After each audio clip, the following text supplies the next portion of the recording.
Bismillahirrahmanirrahim. Assalamualaikum warahmatullahi wabarakatuh. Waalaikumsalam Alhamdulillahi wa warahmatullahi kafa. wabarakatuh. Salatu wassalamu ala nabiyyina al-mustafa wa ala ahli sidqi wal wafa. Salatan wa salaman daimain ala habibina wa syafina wa maulana Muhammad wa ala alihi wa ashabihi wa man tabi'ahu ila yaumil qiyamah.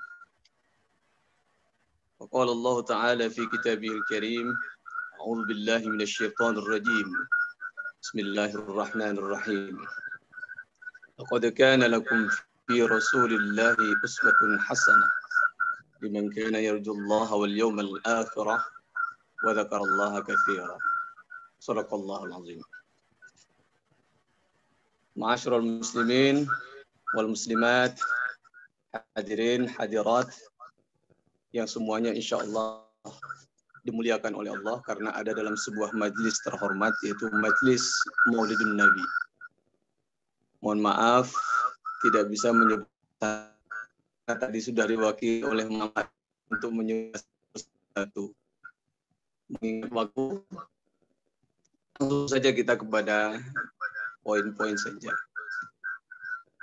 Kita beberapa hari terakhir ini dihebohkan oleh hujatan, fitnahan, cacian dari seorang presiden negara yang mengaku sebagai negara yang paling demokrasi, negara yang mengaku menghargai hak-hak asasi manusia.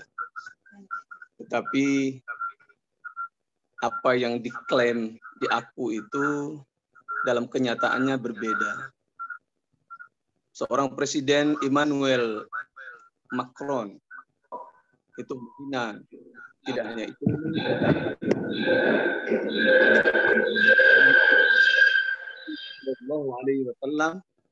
dengan bentuk karikaturnya. Ini tentu sesuatu yang sangat memprihatinkan.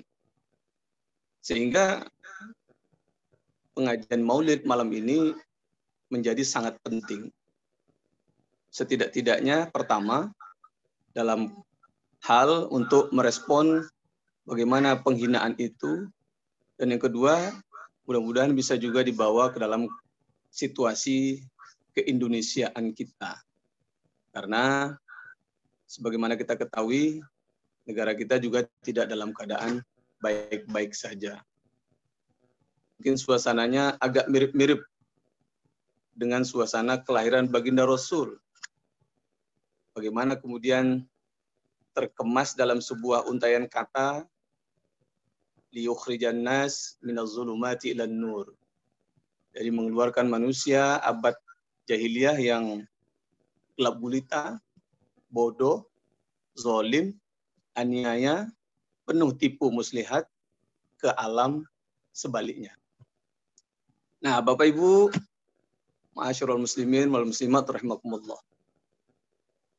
Ada pepatah mengatakan, tak kenal maka ndak sayang. Ndak sayang pun maka ndak cinta.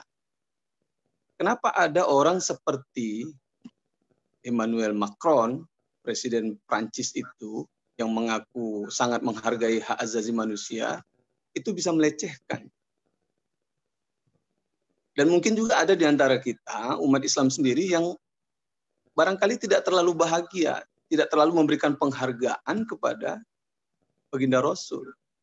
Sehingga ada kemudian yang menuduh perayaan Maulid itu bid'ah atau Maulud itu bid'ah. Ini semua semata-mata karena kurangnya ilmu pengetahuan. Nah, coba kita lihat. Andai kata sang presiden tadi itu mengerti bagaimana sejarah, bagaimana riwayat baginda Nabi, tentu akan lain ucapannya. Bapak Ibu sekalian, Nabi Muhammad itu kelahirannya sudah diharap-harap sejak Nabi Adam alaihissalam. Atau setidak-tidaknya sudah diketahui oleh baginda Nabi Adam. Hal ini diabadikan oleh Syekhul Islam Ibnu Taimiyah dalam kitabnya Majmu' Fatawa, yang pada waktu ketika Nabi Adam memohon ampun kepada Allah atas dosa melanggar larangan Allah untuk mendekati pohon khuldi, yang kemudian Nabi Adam terusir dari surga. Setelah sekian lama, lalu Nabi Adam memohon ampun kepada Allah dengan doa, Rabbana zalamna anfusana wa illam taghfir lana wa tarhamna lanakunanna minal khasirin. Itu Nabi Adam menggunakan wasilah dengan menyebut Nabi Muhammad. Jadi Nabi Adam mengatakan, As'aluka bihaqqi Muhammad ya Rabb.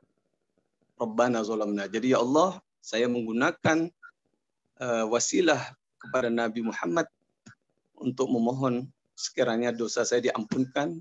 Kalau tidak diampunkan, apalagi yang akan mengampunkan, dan seterusnya. Dan itu doa sudah kita hafal semua.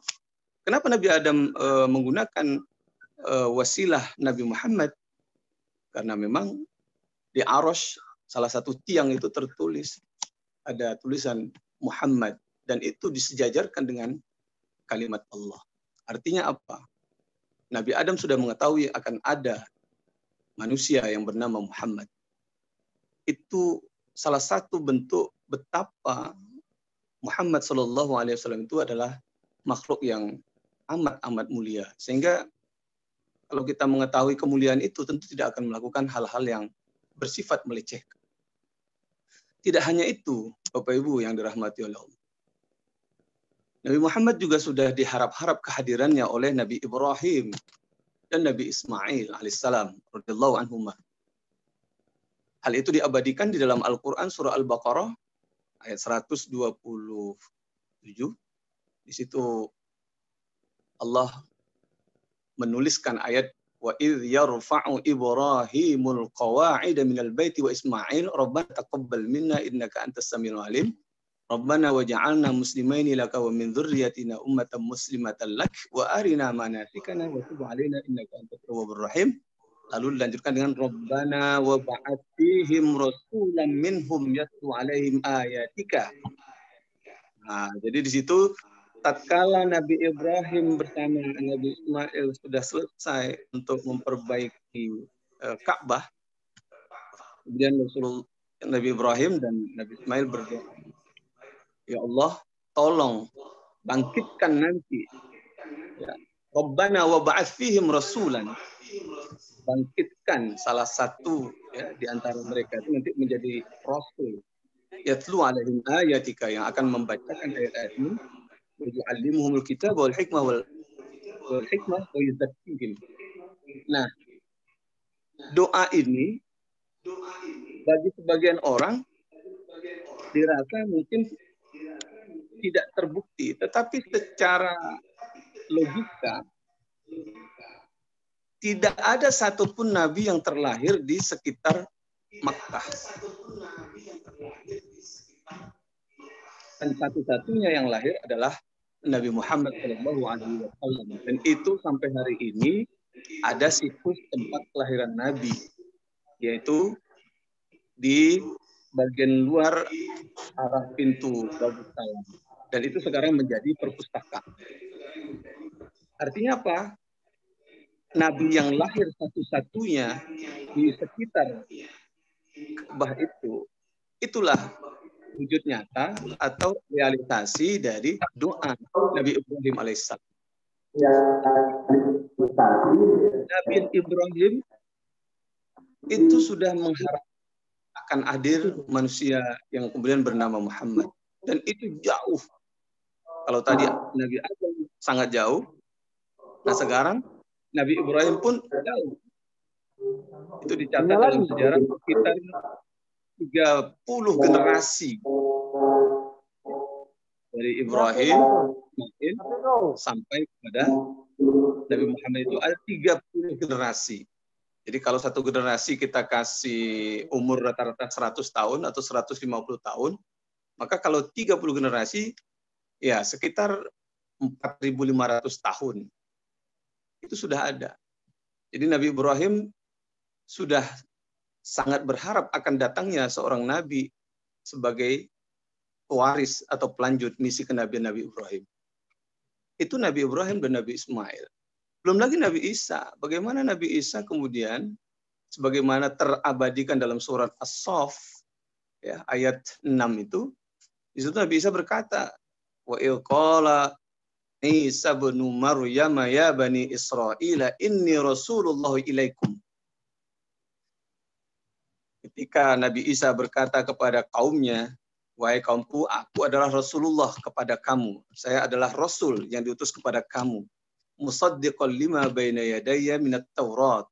Yang membenarkan kitab-kitab sebelumnya, termasuk kitab Taurat. Wa mubasysyira. Dan saya akan beri kalian kabar gembira. Apa kabar gembiranya? Bi rasuli ya'ti min ba'di. Akan hadirnya seorang nabi sesudah saya. Ismuhu Ahmad. Yang nanti akan bernama Ahmad. Ya, jadi Bapak Ibu sekalian, kehadiran Nabi Muhammad ini, manusia yang amat-amat mulia, itu sudah diharap-harap ya, di dalam sejarah yang panjang. Sejak Nabi Adam, Nabi Ibrahim, Nabi Ismail, Nabi Isa. Ya. Isa kemudian memang menyebut namanya Ahmad. Tapi sebetulnya diambil dari akar kata yang sama. Jadi ada Muhammad, ada Mahmud, ada Hamid, ada Ahmad. Jadi kalau Mahmud itu untuk menyebut orang yang memiliki hubungan sosial, hubungan horizontal yang baik, tetapi dalam satu hal. Orang itu bisa disebut dengan Mahmud. Nah, sementara kalau hubungan baik horizontal itu meliputi banyak hal, misalnya berbuat baik, berhubungan baik secara horizontal dengan masyarakat, dengan alam, dengan hewan, dengan tumbuh-tumbuhan. Nah, ini yang disebut dengan Muhammad. Makanya kemudian Nabi Muhammad SAW itu diberi nama Muhammad. Kenapa? Karena beliau adalah makhluk atau manusia yang memiliki hubungan baik dengan sesama makhluk Allah. Dan ini kita bisa lihat, kalau Nabi Isa saja itu dikenal Nabi yang paling pengasih, penyayang. Contohnya ketika dia berdialog dengan muridnya pada suatu saat menemukan ada bangkai di sungai, bangkai hewan. Lalu sang murid mengatakan, betapa busuknya bau bangkai ini, wahai guru. Tetapi kemudian Nabi Isa mengatakan, betapa putihnya kayak. Begitulah rasa kasih sayang Nabi Isa itu. Sehingga umatnya hampir saja menduga bahwa kekasih sayangan Nabi Isa yang begitu terhadap binatang itu, dialah sebetulnya yang disebut dengan Muhammad itu. Tetapi kata Nabi Isa alaihissalam, tidak, bukan saya yang Muhammad, tapi sesudah saya. Makanya, birasuli ya'ti min ba'di ismuhu Ahmad. Bukan Muhammad. Karena apa? Kalau Muhammad itu hubungan baik dengan banyak makhluk, secara horizontal, secara mendatar, mungkin berbuat baik kepada manusia iya, berbuat baik kepada hewan, binatang juga iya, berbuat baik dengan tumbuh-tumbuhan juga iya, itu disebut dengan Muhammad. Tapi kalau satu saja, Mahmud. Nah, kalau Ahmad, itu adalah orang yang memiliki hubungan vertikal, tingkat peribadatan yang baik kepada Allah. Itu disebut dengan Hamid. Jadi kalau puasanya baik, ya, itu Hamid. Ya, kemudian sholatnya baik, sedekahnya baik, baru disebut dengan Hamid. Tetapi kalau sudah menyangkut bentuk hubungan kepada Allah yang tertinggi, terbaik, atau isim tafdil ya, atau superlatif degree, maka itu disebut dengan Ahmad. Maka tidak ada bandingnya ya peribadatan baginda Rasulullah SAW. Kita mau meniru apanya? Puasanya tidak ada yang bisa menandingi. Sholatnya bahkan kakinya sampai bengkak-bengkak. Ya. Jadi layaklah kemudian Nabi Isa mengatakan bahwa ini adalah orang spesial yang nanti tingkat hubungannya dengan Tuhannya, vertikalnya itu tertinggi, terbaik, dan tidak ada banding. Ya, ismuhu Ahmad. Nah, Bapak Ibu sekalian, itu kan sudah menunjukkan bahwa Nabi Isa pun sudah berharap atas kelahiran seorang Rasul yang sangat mulia, yaitu yang kemudian bernama Muhammad. Nah, Bapak Ibu, selain ada riwayat dari para nabi yang berharap kehadiran orang yang mulia, sehingga tentunya kalau Emmanuel Macron tadi itu mengetahui sejarah begini, belum lagi kalau Emmanuel Macron membaca bagaimana kebaikan Islam terhadap negara Prancis ketika waktu itu dijajah, ya, dan dia meminta perlindungan kepada Turki dan Turki memberikan perlindungan, itu mestinya tidak terjadi. Ya, sekali lagi, tak kenal maka tak sayang. Saya yakin kita umat Islam sendiri pun tidak terlalu memahami cerita ini. Ya, paling yang sering kita dengar kalau Maulid Nabi ya mengungkap sifat-sifat Nabi yang sidik, amanah, tabligh, fatonah. Tetapi sekali lagi, kecintaan yang luar biasa kepada Nabi itu bisa memberikan dorongan yang luar biasa. Nah, oleh karena itulah maka perlu kita mengungkap sejarah-sejarah ini. Belum lagi kalau kita melihat bagaimana bentuk dari penghormatan, ya, cinta dari para sahabat kepada Nabi. Kita lihat salah satu misalnya di saat setelah terjadi perang Uhud. Kita tahu perang Uhud, perang kedua yang dijalani oleh Rasulullah setelah perang Badar. Di saat itu pada sesi pertama umat Islam menang, tetapi pada sesi kedua mengalami kekalahan karena tidak mematuhi pimpinan, tidak mematuhi perintah Rasul. Yang akhirnya di situ mewafatkan kurang lebih 70 syuhada yang hafiz Quran, hamalatul Quran, termasuk paman Nabi Hamzah. Nah, kondisi Nabi pun pada saat itu sangat mencemaskan dan mengkhawatirkan. Apa yang terjadi? Salah seorang wanita Ansor yang suami dan anaknya wafat pada perang Uhud itu justru ingin mencari, mengais-ngais dari tentara-tentara pasukan Islam yang terluka dan wafat. Yang dia khawatirkan apa? Di mana Rasulullah? Apakah dia masih hidup? Bayangkan, suaminya, anaknya wafat di dalam pertempuran itu, tetapi yang dia cemaskan adalah baginda Rasulullah Muhammad SAW. Ini menunjukkan bagaimana kecintaan sahabat yang luar biasa. Belum lagi kalau kita membaca sirah Nabi, ada seorang sahabat Zaid yang dipaksa oleh majikannya untuk mengatakan perkataan atau katakanlah membuat berita hoax kepada Nabi dengan berita yang jelek. Tapi dia mengatakan apa? Jangankan untuk membuat berita bohong. Nabi Muhammad terluka dengan duri kecil saja saya tidak rela. Lalu bagaimana kita? Apakah kita sudah seperti itu?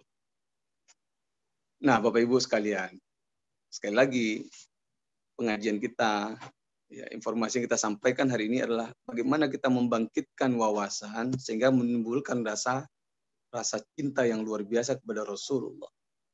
Belum lagi kalau kita buka surat At-Taubah ayat 128, di situ Allah berfirman, laqad ja'akum rasulun min anfusikum azizun alaihi ma anittum harisun alaikum bil mu'minina raufur rahim.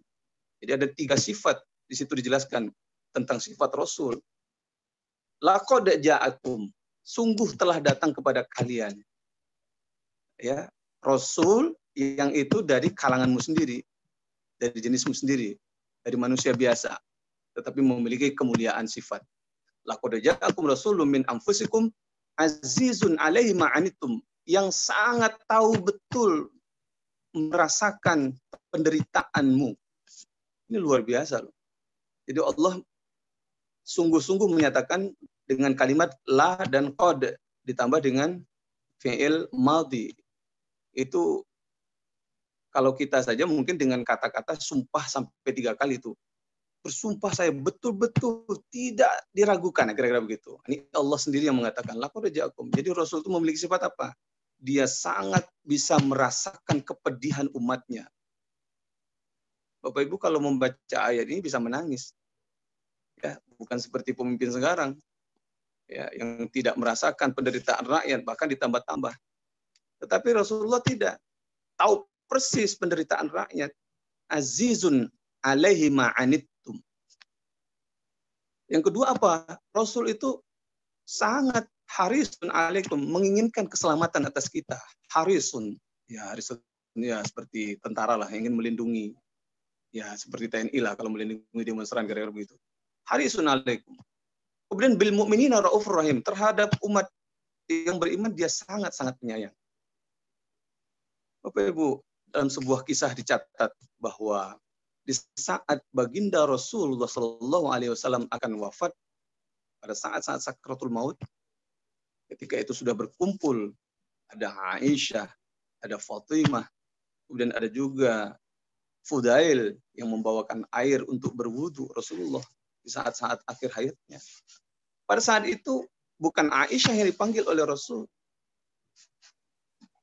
bukan Fudail yang membawakan air wudu Rasul, bukan Fatimah anaknya, tetapi apa? Yang dia bicarakan pada saat-saat kritis seperti itu justru berdoa kepada Allah.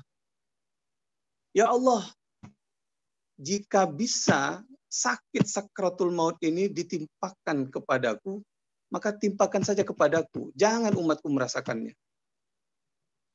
Luar biasa.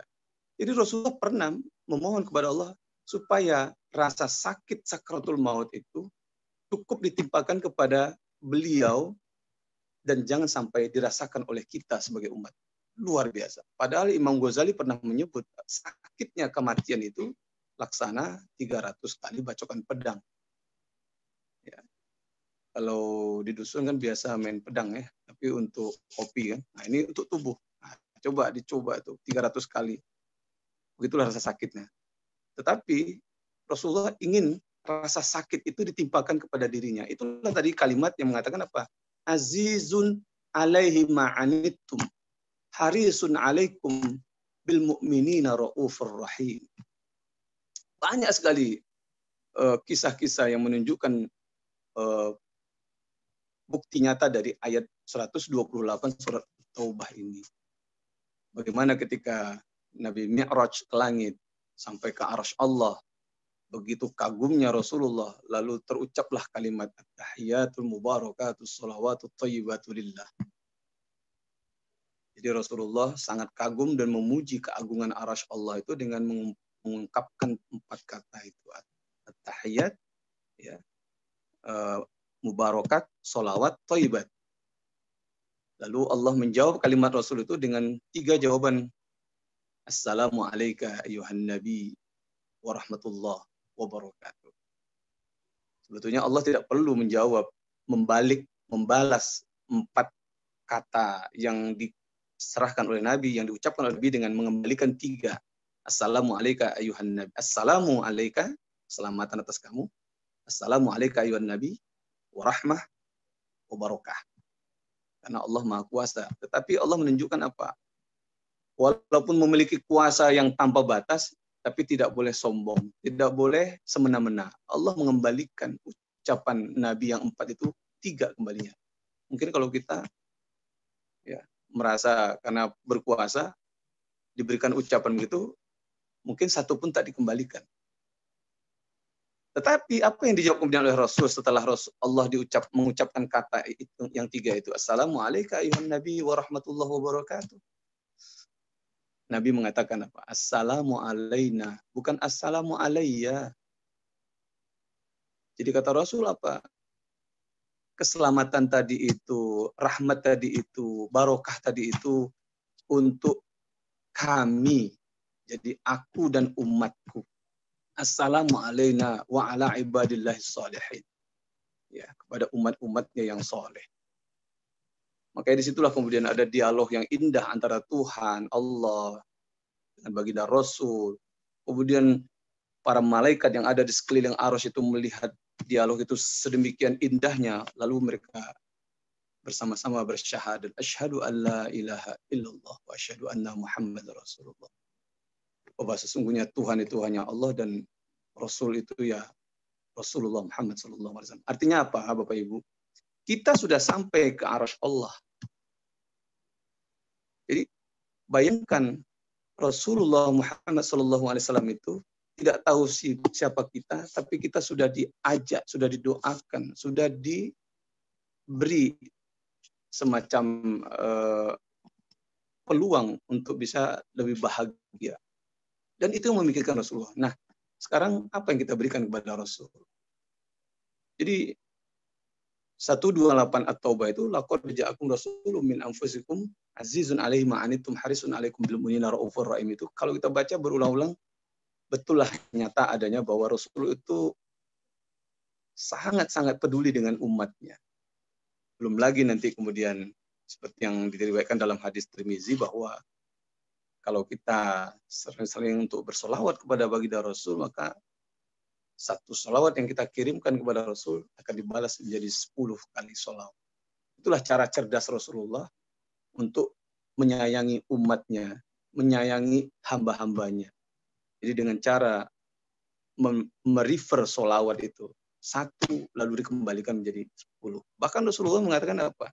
Siapa saja yang bersalawat kepadaku, maka aku catat akan aku beri syafaat kepada yang membaca dan bapaknya. Jadi kalau ingin berbakti kepada orang tua, ya banyak-banyak bersolawat. Kenapa? Karena Rasul mencatat balasan itu kepada yang membaca dan kepada bapaknya. Itu secara tidak langsung adalah bagian dari birrul walidain. Nah, baik Bapak Ibu sekalian yang dirahmati oleh Allah. Demikian kira-kira sejarah yang harus kita ketahui. Ya. Sehingga kemudian kita dengan ikhlas, dengan sukacita, itu menimbulkan rasa cinta kepada Rasul. Dan kalau sudah cinta melekat, itu tai kuda pun rasa coklat, katanya begitu. Ya, jadi kalau sudah cinta luar biasa kepada Rasul, maka apapun akan dilakukan. Nah, lalu bagaimana dengan konteks sekarang?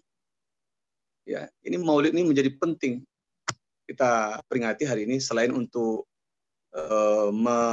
menyikapi perkataan seorang presiden Prancis itu, juga sekaligus untuk bagaimana menyikapi situasi kekinian di Indonesia. Jadi mungkin ada banyak hal yang bisa kita ambil, kita petik. Tetapi untuk konkretnya, kalau kita ingin Maulid, jadi Maulid ini jangan hanya sekedar menjadi acara rutin. Bapak Ibu yang sudah umurnya 60 tahun, berarti kan sudah 60 tahun itu mendapatkan ceramah Maulid. Itu baru satu masjid. Biasanya ada banyak masjid dalam satu minggu.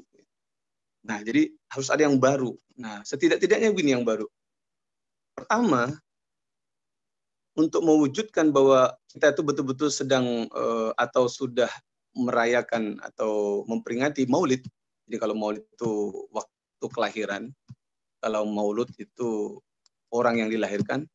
Jadi kalau waktu kelahiran, Nabi itu lahir 12 Rabiul Awal. Kalau Maulud yang dilahirkan, ya Nabi itu memang dilahirkan. Sehingga perbincangan tentang bid'ah atau tidak itu tidak ada di sini. Ya, tidak bisa Maulid Nabi dikatakan bid'ah, Maulud dikatakan bid'ah, tidak bisa. Karena waktu kelahiran tidak bisa dihukumi apa-apa.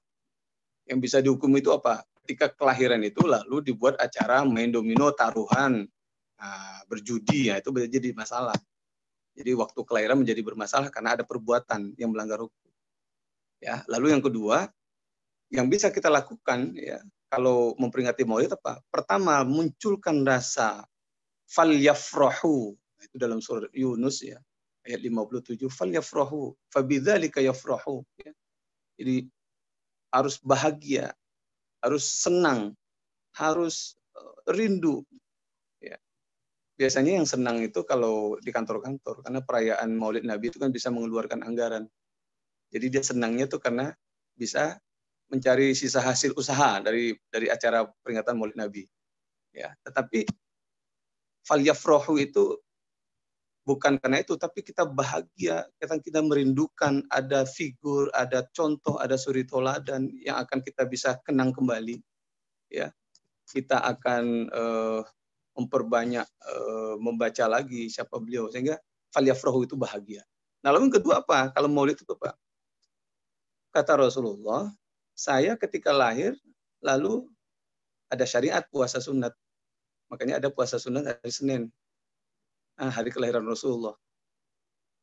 Jadi kalau memang besok 29 Oktober adalah hari kelahiran Rasulullah, Rabiul Awal, maka itu selain puasa sunat Kamis yang memang rutin dilakukan sebagai salah satu puasa sunat, itulah sebetulnya yang disyariatkan oleh Rasul. Jadi melakukan peribadatan puasa di saat hari kelahiran. Nah, Bapak Ibu yang lahir di Senin Kamis bisa merayakannya dalam bentuk puasa sunat. Ya, bukan dengan buat kue tar lalu kasih lilin ditiup, itu tidak ada tuntunannya. Jadi dihias dengan berpuasa.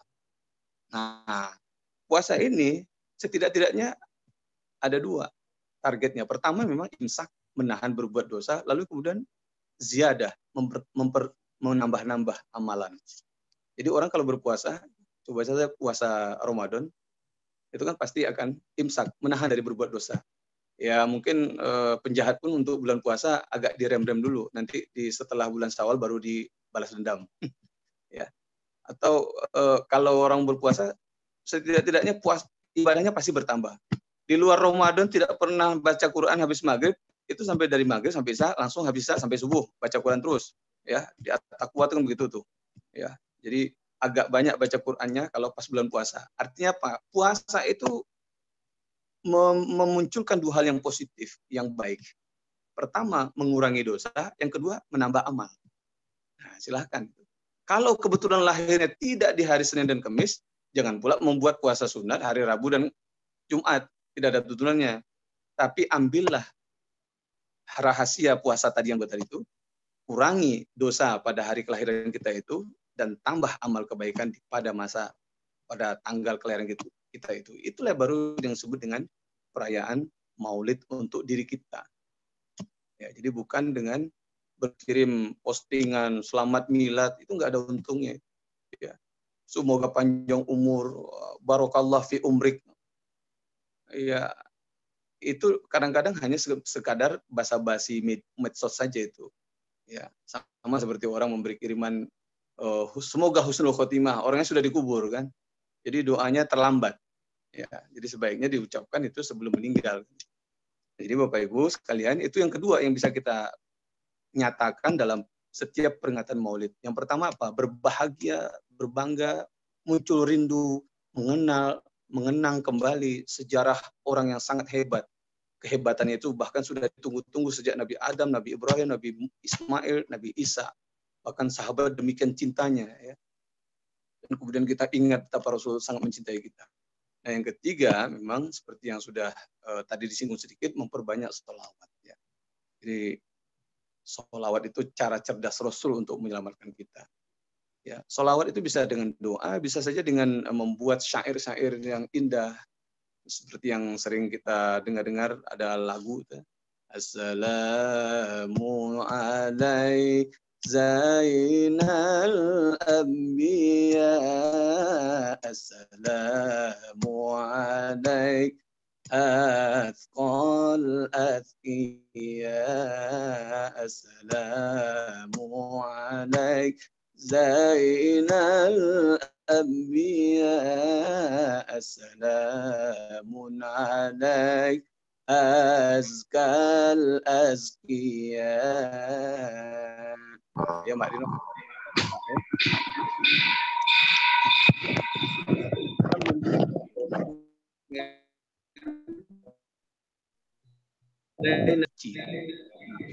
Saya kira karena waktunya juga yang membatasi pertemuan kita ini, maka kesimpulannya adalah atau maulid yang sejati adalah nah. Lalu yang kedua apa? Melahirkan semangat untuk mengimsak diri dari dosa dan memperbanyak diri dengan amal perbuatan. Dan yang ketiga, memperbanyak sholawat, kiriman doa, lagu, sirah Nabi kepada Nabi Muhammad SAW. Mudah-mudahan ada manfaatnya. Kurang lebihnya mohon maaf. Hadanallah ila thariqin mustaqim. Assalamualaikum warahmatullahi wabarakatuh.